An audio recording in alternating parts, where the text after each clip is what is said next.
next slide. All right. Thank you, Ryan Hill. Thank you. We're going to move right along now. Okay. We talked about hope. Many of us have the same hope. We want a cleaner environment, right? We all know about the dangers of burning fossil fuels. We know about how bad global warming is. We listen to politicians all the time. Every election cycle, it seems like they talk about, hey, we need cleaner energy. We need alternative energy sources. But not a lot gets done. So one of the things that I enjoy is when I see people in this group who take it upon themselves to try to find some solutions that work for them. If you're friends with Craig and Vicky, they used to be directors of LVH, now they moved up to Michigan, but if you're Facebook friends with them, you see they've installed these giant like solar panels in their backyard, and they're always talking about, you know, how they're tilting it to get optimize the rays and power their house. So that's what I'm talking about. People hoping for a better future and taking action to realize those hopes. And that's exactly what we have here in our next guest, and it's Butch Frei, the biodiesel guy. He doesn't really call himself that, I call him that. So, but Butch is here today. He's going to talk to us a little bit about his process, his biodiesel process, and how it works. Because a lot of us are a little bit familiar with what Butch does, but maybe perhaps not specifically knowledgeable. Now, I know we met Butch several years ago, and as soon as we met him, we were just told, hey, his truck smells like French fries. It runs on French fry grease, which of course attracted me. I was like, really? Wow, that's awesome. What's he doing with the French fries? Does he need an assistant to consume the French fries? But you know, years have gone on, and we've gotten to know Butch, but I don't think we really know a whole lot more about what he does as far as the biodiesel is concerned. So today we're going to have a little moment of science, and we're going to explore that a little bit. And what we're going to do is, first, I'm going to take a stab at what I was able to learn on the internets about the biodiesel, and then Butch can tell me whether I'm right or wrong, or how it works in relation to what he does. And then we're going to bring that table over here, and we're going to make some biodiesel right here. Butch assures me that it's all safe. It's household, kitchen science-y kind of items, so we're good to go there. So let me have the next slide, please. Okay, I'm going to attempt. Just in case, make note of the exits. Okay, yes, they are clearly marked. Yeah, somebody send Adrian back up to his office. He doesn't need to see the explosion and the fumes and the fire that we're going to light here. So, all right. So here's what I was able to find. There is in fact some science behind what Butch is doing. After all, this is a moment of science. So apparently, if you look at these chemical equation thingies up there, it looks like you take fat and alcohol, which are two of my favorite things, and you mix them together, which sounds delicious, and there's some kind of catalyst that makes them react, and then you end up with biodiesel and glycerin or glycerol, whatever you want to call it. And the pretty picture on the bottom, I understand pretty pictures much better than that. Clearly we have the sun. The sun shines on the plants grow, they make seeds, we squeeze the seeds, I don't know, and that gives us vegetable oil. I guess they refine the vegetable oil somehow, they add in the alcohol, and then something called transesterification happens, and I assume that is a form of magic, and that's that, the drippy, oh, that's what this is. Okay, excellent. And then you end up with the glycerol and the biodiesel, which goes into the vehicle and presumably burns cleaner. How did I do? You did pretty good. Yeah, the transesterification is the chemical reaction that we're going to do a little bit later on. The biggest advantage burning it in the vehicle is that this cycle here, you're not using a fossil fuel. The fossil fuel, when you take oil up out of the ground, oil wells, refine it into gasoline or diesel fuel, and then you burn it, the CO2, the carbon dioxide that goes into the atmosphere, was something that was buried underground for millions of years. This is CO2 that was made last summer.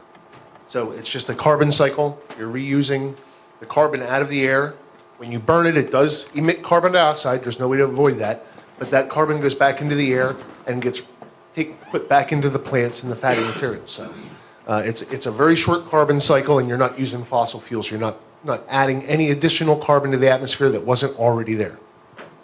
Okay, now specifically with your process, you're not growing plants and squeezing seeds. Where are you getting this oil from?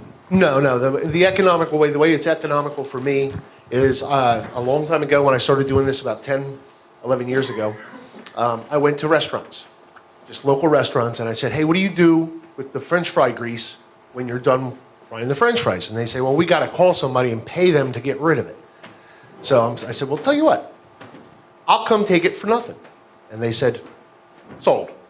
And it was very easy back then to get vegetable oil. I would take it, and I was able to convert it by the process that I'll show you, and turn it into fuel that I run in my truck. My wife has a diesel Volkswagen. My son has a diesel Volkswagen, and I also use it to heat my house in the oil burn. So Nice. I'm as fossil fuel free as I can possibly get.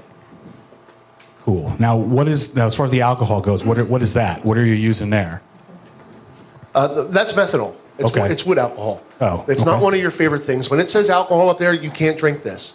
That alcohol, everybody's no, you can. I mean, you can, but you're going to go blind and eventually die. So that alcohol, the methanol, is they call it wood alcohol. It's not the same as ethanol that you drink. And it's really, if you want to look at the formula, that alcohol ends up right here. So. Okay. And what do you do with that? Because you use the biodiesel for your vehicle. What do you do with the glycerol that's left over? Well, I store up the glycerin that's left over. There's a lot of different uses for it. One of the reasons why I hang on to it is to distill it and get the leftover methanol out of it so that there's no waste. There's people that take it, and I've done this myself in small batches, but I have a guy that takes my glycerin and he turns it into soap, hand soap. It's a very easy process. There's a lot of other things. They use it in cattle feed. It's glycerin. If you know anything about cooking glycerin, it's the same thing chemically as what you would buy in a grocery store. It's very, very sweet. This is it's black, not clear like the stuff in the grocery store because it's got contaminants in it. But it's very good for cattle feed. Animals love it. Some people use it for dust control instead of, back in the old days, you used to put motor oil on dirt. This is an environmentally friendly way of doing that. There's a number of reasons, and they also, industrially, they can use it to make all different items like cosmetics, lipstick, et cetera, like that. So it's a very useful byproduct if you know what to do with it. And now where do you actually mix all this stuff together? Like where do you physically do this process? I have my processor, my wife calls it my meth lab. It's in my basement. Okay. And we're going to see exactly why she calls it the Meth Lab. Because I asked Butch, I said, Butch, this is great, these charts and stuff. Yeah, that's nice. But what does it actually look like? What are you physically actually doing? So Friday night, he sent me some pictures. Next slide. Okay, I know it's hard with the lights, but that is meth. Yeah, Meth Lab, moonshine. I imagine that this is what every Batman supervillain's basement looks like as they're mixing up all the Smilex gas and whatever else they do. But I know it might be a little bit hard with the lights to see, but can you walk us through, we saw what the process is, but what are these things as far as how the process works? okay, well, I'll mention it's a little embarrassing. It's really a mess. It's all hodgepodge. You can go and you can buy a $15,000 machine that you can just dump everything in, turn a switch, and out comes biodiesel. I don't have $15,000. So I had to go to scrounge around junkyard parts and whatnot, okay? But if you want to walk through the system, this right here is my filtering barrel. I made a filter in an old piece of sewer pipe here, and there's a water, it's hard to see, but there's a water jug here, and I will put the vegetable oil that I get from restaurants in the water jug, turn it upside down on there, and as it filters, it glugs on down until this barrel's full.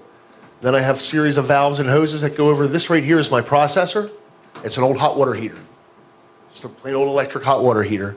And then I'll put it in there and heat it up, add the methoxide that I use, and it'll turn for a couple hours and make the chemical conversion. Then it goes into the settling barrel. This is where the glycerin settles out of the biodiesel. From there, I transfer just the biodiesel. The glycerin stays there, and I extract it into a jug. But just from there into a wash barrel, you need to wash it. This is raw biodiesel. It has contaminants because I'm using used vegetable oil. The oil's broken down. The free fatty acids in the oil turn into soap, so we need to get that out.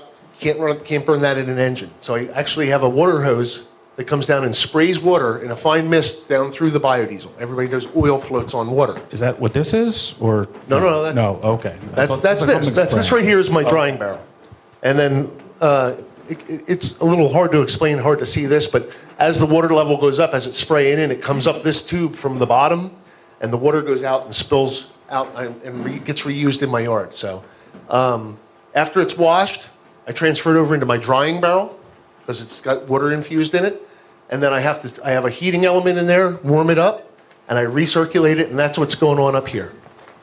Is that's coming out and it sprays out in a fine spray, and I have a fan blowing on it, and it's warm, and it'll dry all the water out of it. And when that's done, you have finished product biodiesel. I just run it through a couple of filters that I have right here, and right into the truck, and I burn it.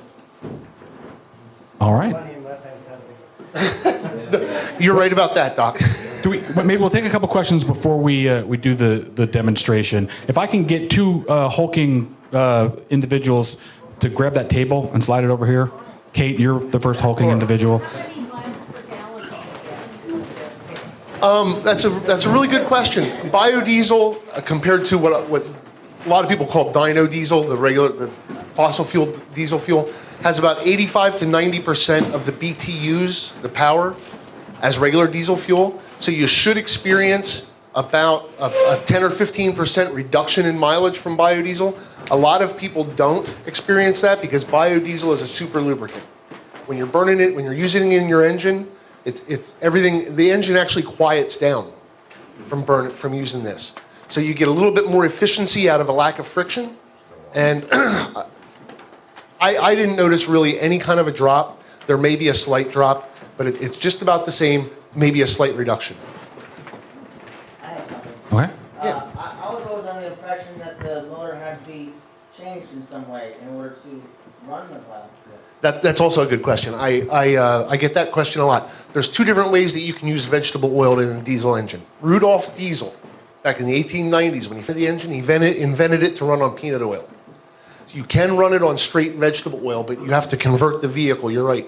Vegetable oil itself is too viscous, it's too thick to go through the injectors in the injector system of a modern diesel engine. So what you have to do is you have to thin it. One way to do it is this process where I'm making it, this just goes right into any diesel engine. If you have a diesel car, I can take my fuel, put it in there, it burns, okay? But if you're gonna use straight vegetable oil, they usually do go with a 2-tank system. And the 2-tank system is you run it on dyno diesel until the engine's warmed up, and then you're using the engine coolant to heat up a tank of vegetable oil. And then you can switch fuels and run the hot vegetable oil through and burn on straight vegetable oil. So there's two ways to do it for a number of reasons. I decided to convert the fuel rather than convert the vehicle. Yeah. Given that VW had all its trouble with emissions, how does this work with emissions? Well, Yeah, the trouble with VW's emissions has nothing to do with the fuel. understand. Yeah, it was the software where they were trying to trick the government testers into thinking it was cleaner than it was. But does this have fewer emissions than standard diesel? No, not really. I mean, it's really about the same. Like I said, the advantage to this isn't that the emissions are any different. The advantage is where the carbon comes from. As far as global warming, the carbon came right from the plants that were growing last summer. I thought I did read, though, that this process doesn't necessarily, you don't have the carbon monoxide issue that you have with fossil fuels. Is that right? Or like this just kicks out CO2? I don't know. Maybe that's not right. If it is, I'm not aware of it. Okay. You're still burning a fuel. The diesel fuel that you get out of when they pump out of an oil well, it's kind of the same thing. You're still burning. What that diesel fuel was when they pumped the oil out of the ground was plants, either algae or whatnot, from millions of years ago that were growing and got trapped underground. I'm just using the ones from now. So, you had a question? Yeah, I noticed that Darren had on the seal lots of smokestacks. Are you going to protest the smokestacks while the rest of us protest the cross? I might just do that. I didn't think of that, but I appreciate the suggestion, Laura. How many hours do you spend a week just making your fuel? A lot. It is, when people ask me about it, the two things I say to them, I say it's messy, you can see that, and it's time consuming. And do you have a real job, or is this your job? No. I have a regular job, and I come home at night and I play around in my meth lab. And then in his spare time, he runs all the service projects for LV8. So yeah, Butch is a remarkable person. Butch, if you'd be so kind to go ahead and grab all the equipment from the back, if you guys could just, darken the slide or shut down that little, yeah. Jason knows how to do it. The one in front. Yep. There we go. All right, we're going to make some for you right now.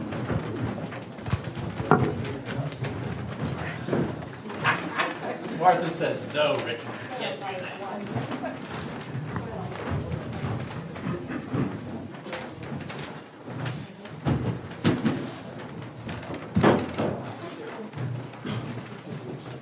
I want my own nuclear power plant.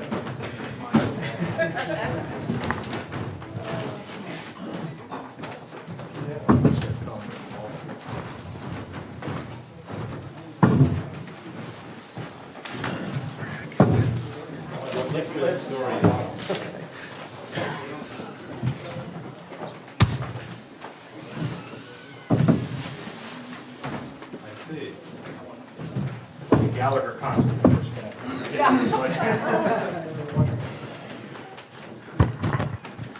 Okay, I heated up vegetable oil at home and put it in this cooler, so I hope it's warm enough for the reaction. The ideal temperature for making this is 135 degrees Fahrenheit. Not very hot. It's warm to the touch, but Take a picture. again, we saw.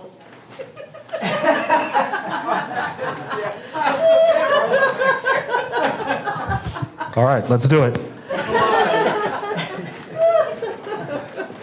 Okay, I'll run through the process with you. You have the vegetable oil, you need the alcohol, which is methanol, and you need a catalyst. And this is potassium hydroxide I use. You can also use sodium hydroxide. The alcohol, everybody should be familiar with this. If you ever put windshield washer fluid in your car, that's mostly this. That's methanol. It is poisonous. You don't want to drink it, but everybody's handled it at one time or another. Drain cleaner.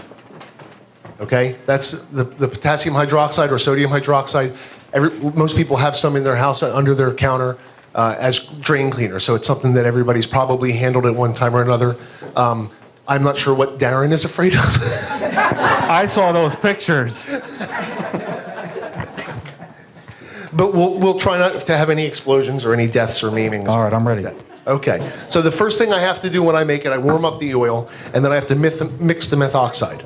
And it's pretty simple. Let me show you.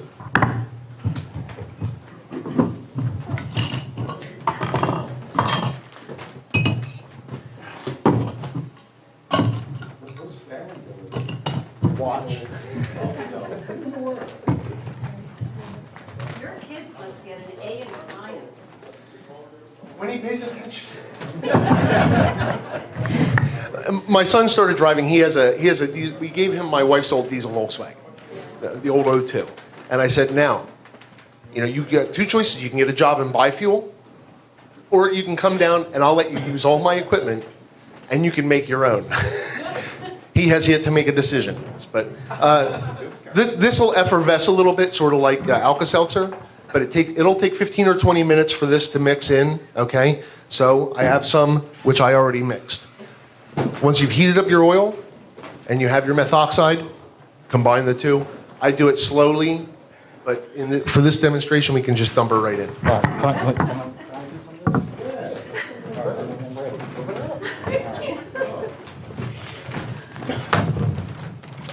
I bet his wife doesn't like the computer. All right, I'm using this. Just pour that in there. And hold that for you if you want.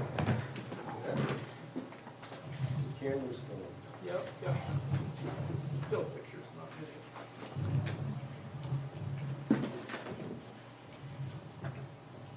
Each month I share with my daughter what we do here. I photo, so that's what got her too. pieces. I thought. Seal that lid up. Really cool.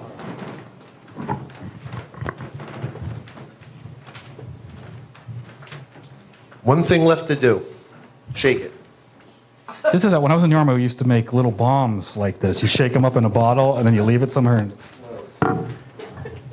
Shake it. Shake her up.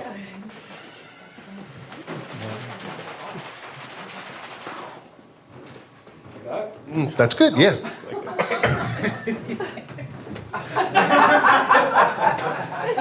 Darren just made biodiesel.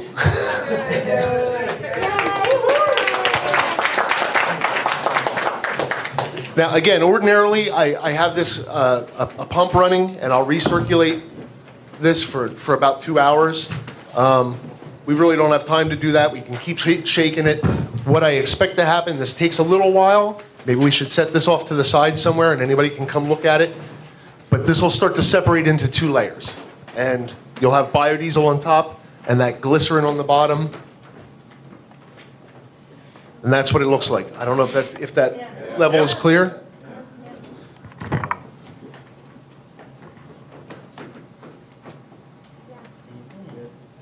We have the layer of glycerin on the bottom and that, and then we have to separate that out.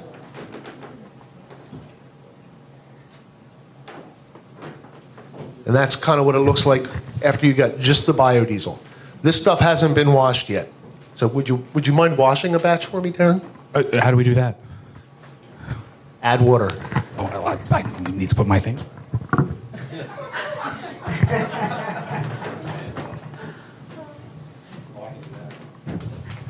I use the same funnel? Of course. Do the whole thing? Just do it until it's most of the way full.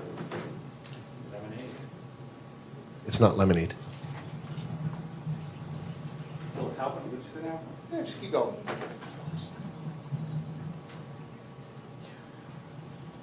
Why are you adding this in? Why is the water being added to it this morning? Yeah, that's fine, Darren. That's good. Because this is used vegetable oil, there's going to be contaminants in it. And one of the main ones is because as the oil breaks down, if you used virgin oil that was never used before, it would be fine without this step probably. But as the oil breaks down from being fried in the fryer and heated up, it creates what's called free fatty acids. And that catalyst that I put in the drain cleaner, the very first thing that'll do once you put it into the reaction and start it going is that'll turn those free fatty acids into soap. Okay, so the main thing we have to do is wash the soap out of here. And you can see that the water worked its way to the bottom.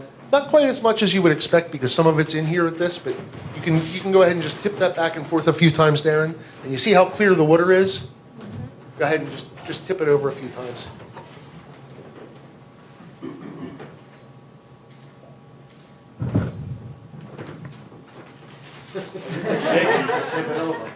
Tipping it wasn't doing it. And we're going to let that settle out. And what you should see, once that starts to settle out, is the water that goes onto the bottom will be a lot cloudier, and that'll just show you that the contaminants, the soaps that it's getting out of it.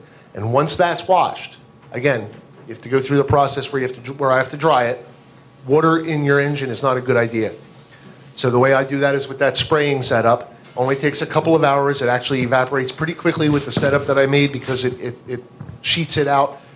Only a few molecules thick, so the water molecules evaporate much quicker. So, and once you're done with that, this is what it looks like when it's done. It's crystal clear. The feedstock, whatever kind of oil you're using, is going to determine the color. If you use something that was very new, this would look almost clear. Just a very little bit of yellow color. This stuff here was some pretty nasty oil when I started out with it. So it's got like kind of a dark honey color to it. But this right here is ready to go. You can dump that in any diesel engine and run it. Does it smell at all, like gas? It doesn't smell like gas when it's burned. Like Darren said, your exhaust smells like French fries. You can smell it smells like heated up oil. Everyone knows what that smells like when you drive past the McDonald's. That smell, that's what the exhaust smells like. I don't notice any odor to this whatsoever. There's also some advantages to it. It's technically, on paper, it's non-toxic. If a tanker full of diesel fuel flipped over on 22, They'd have to shut down the road, bring out fire trucks, try and absorb it. But hazmat teams, people dressed like Darren was a minute ago. If a truckload of biodiesel flipped over on 22, they bring out a fire truck, hose it off into the nearest creek, and you're done. So If you lit a match and put it on, it would not. if you lit a match and put it in this, I'm not going to do it today.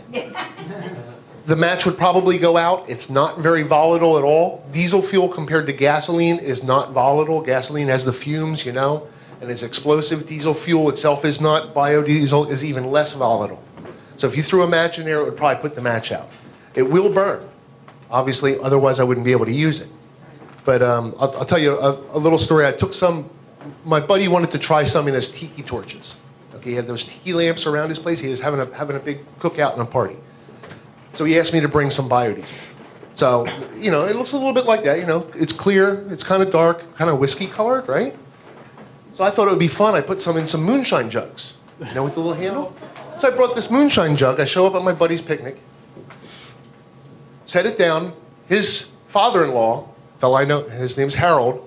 I always describe Harold as the closest thing to a West Virginia hillbilly that we have in Pennsylvania. I set it down. Harold says, "What you got there?" I said, "It's a little bit of my home brew." He looks at it. He takes the lid off. He sniffs it. He was tending the ribs. He had a thing full of ribs and a big pot of bubbling sauce sitting there. He's sniffing at it. He turns around and he pours it into the sauce. And I said, "Harold, what the hell are you doing?" He says, "I'm just adding a little lightning to the ribs." I said, "Harold, that's not moonshine. That's my homemade diesel fuel." And we got to talking about it. And he's like, "Oh, we ruined this." I said, "Well, it's non-toxic. It's made from all organic materials. You could probably leave it in there." My buddy's wife had none of it. She dumped it out, made new. But talking to Harold, then I'm like, he says, "So you can drink that?" I said, "Harold, I've never had the nerve to actually drink it, but technically you can." So he took a little cup and he poured some out into the cup and he drank it down. And I said, "Harold, I'm amazed. What does it taste like?" And his exact words were, and if you knew this guy, this would be hilarious. He goes, "Don't taste much like nothing."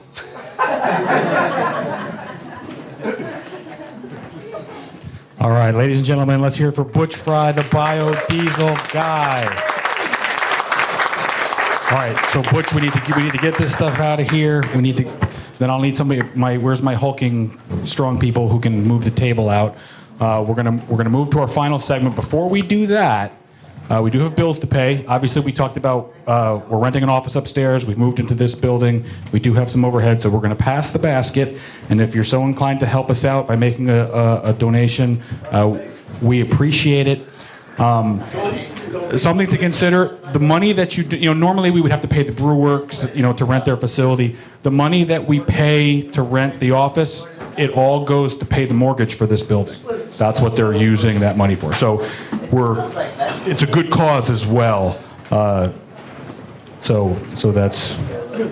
Are you really going to drink that? Don't drink that.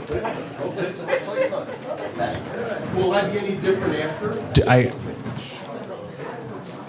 Because the methanol will kill you.